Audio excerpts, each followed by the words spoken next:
YouTube and welcome to lesson 63 of the Microsoft Word tutorial series, and today we're going to look at how to send your documents via email or share it with other people. So you can go to file right here and then go to share right here, and over here you can see that you can share it through OneDrive or you can share it through email attachment right here. So you can see that you can either attach a copy of the Word document itself or send a PDF version of the Word.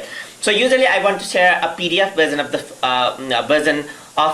document because I do not want my receivers to edit anything in my document. So if you want them to edit, then you can go ahead with Word document, but I'm going to stick with PDF version, and that is not editable. So I'm just going to click on send it with PDF right here, and what it will do is it'll open up Microsoft Outlook with the email attachment of the Word document. As you can see that now the message has been opened, and you can see that now I can add in my email address at something.com, and then I can add in the subject and write in an email just to send this out. And once I send it, what will happen is that the email will be sent, and then you'll be able to share this along with your friends. So you can see that it is quite easy, just like that. So just go to file, just send it as an email. You can select either PDF or a Microsoft Word document as per your wish, and that's how you send a file via email.